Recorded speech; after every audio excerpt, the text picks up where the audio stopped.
कि गोश्त के नाम पर मारा जाता है। मैं एक गोश्त की दुकान पर गया, बल्कि कहना चाह रहा हूं बीजेपी वालों को, अब जितने पैदल दौरे होंगे हर गोश्त की दुकान के सामने मेरे को फूल का हार पिनाना। आप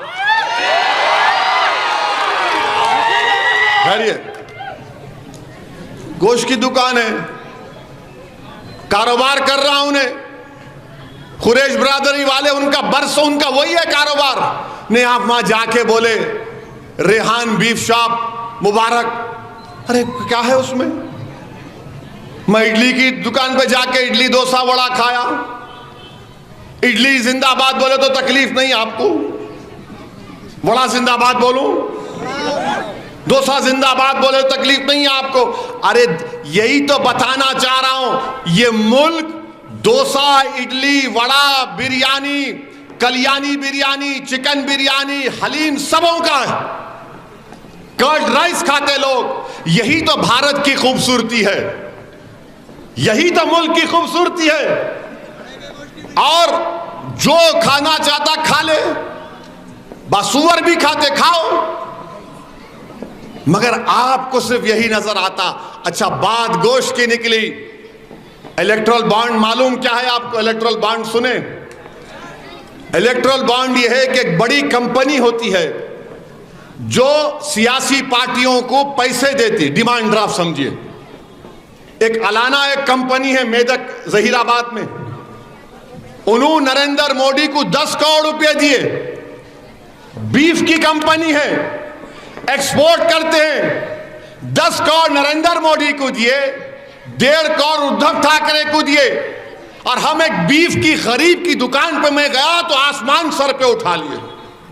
अरे कुछ तो शर्म रखो, तुम 10 करोड़ रुपया लेते, एक बीफ एक्सपोर्ट कर रहा हूं ने, यानी तुम्हारे को पैसे मिले तो जिंदाबाद, और मैं गरीब की दुकान पे जाके बोला तो हाँ कैसा बोले? अरे क्या कमाता हूंगा गरीब वो। और हमारे हिंदू भाई में जो समाज कटिक समाज है वो भी गोश्त बेचते। माने आप क्या करना चाह रहे हैं इस मुल्क को? आप इलेक्ट्रल बॉन्ड 10-10 करोड़ लेंगे अलाना कंपनी से, और असदुद्दीन ओवैसी ऐसा बोले, वीडियो डाले। अरे शराब बिकती, हम क्या बोलते भाई? शराब की दुकान हम क्या बोलते? मस्जिद के, स्कूल के उतने दायरे में मत रखो आप। मैं भी कल खड़ा हो गया अगर बोला मैं कि रमजान में शराब की दुकानें बंद रहना, पूरे के पूरे रोड पे निकल के पागल हो जाएंगे अगर मैं बंद करा दिया तो पूरे शराब के दुकानों को। आप समझ रहे हम नहीं बंद करा सकते, हम एहतजाज नहीं कर सकते। हम जानते हैं ये जमहूरियत है, कानून के लिहाज से काम करना है। आप कौन होते? नहीं, तुम ये कपड़े नहीं पहनना, तुम आरएसएस की चड्डी पहनना, क्या मतलब? अब तो हद ये हो गई कि हमसे कहा जा रहा है, भारत के मुसलमानों से, कि इस्लाम अगर सीखना है तो मुस्लिम राष्ट्रीय मंच के लोगों से सीखो, आरएसएस के चीफ से सीखो। भाई उन्होंने क्या फजीलतुल शेख है, फिक़्ह उनको क्या मालूम? ये इनका असल मकसद है कि शनाख्त को छीन लिया जाए। मेरे अजीज दोस्तों और बुजुर्गों, घुसपैठी बोलना, क्या बोले आज? खासुल खास, वही बोले ना? हाँ, खासुल खास वोट बैंक। मोदी जी, एक इतर भी आता खासुल खास, हम उसको पाया लगाते हम खासुल खास वोट बैंक। क्या जबान इस्तेमाल कर रहे हैं आप? मगर आप अपने ओरिजिनलिटी पे आ गए।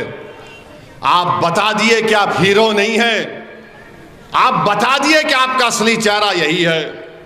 और 13 मई को आपको याद रखना पड़ेगा और अपने एक वोट का सही इस्तेमाल करना पड़ेगा। आप अंदाजा लगाइए क्या क्या बोला जा रहा है। अमित शाह के बोलते कि मैं रिजर्वेशन निकाल दूंगा, मजहब के नाम पे झूठ बोलते अमित शाह बीजेपी, मजहब के नाम पे रिजर्वेशन नहीं मिल रहा।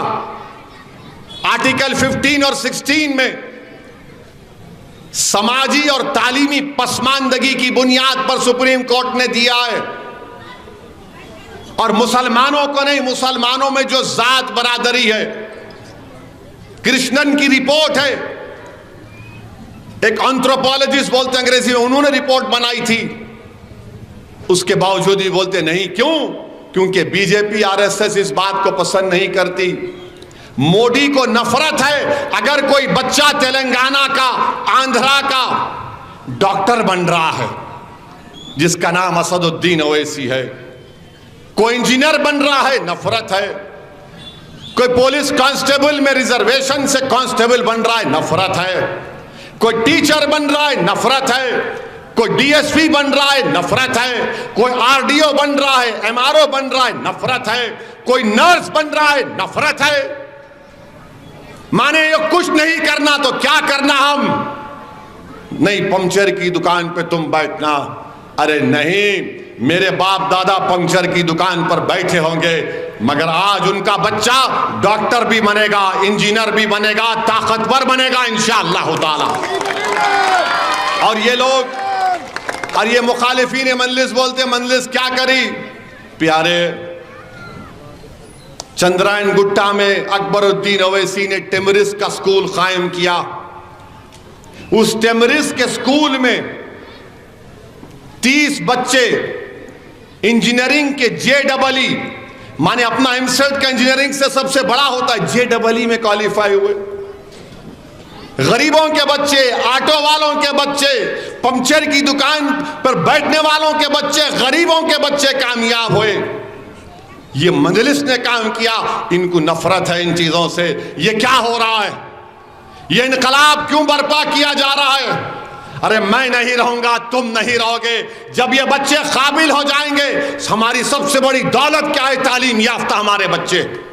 दलितों की सबसे बड़ी दौलत क्या है? तालीम याफ्ता दलित। ये काम इन हिंदुत्व की आइडियोलॉजी पर यकीन रखने वालों को कभी पसंद नहीं आएगा। आरएसएस को तो नफरत है इन चीजों से। और मोदी इसीलिए कह रहे हैं कि रिजर्वेशन खत्म कर देंगे हम।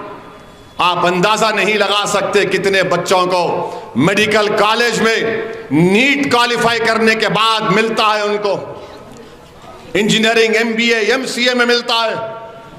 मेरे अजीज दोस्तों और बुजुर्गों, इसीलिए मैं आपसे कह रहा हूं कि 13 मई को आपको अपना एक वोट का सही इस्तेमाल करना पड़ेगा। डरने और घबराने की जरूरत नहीं है।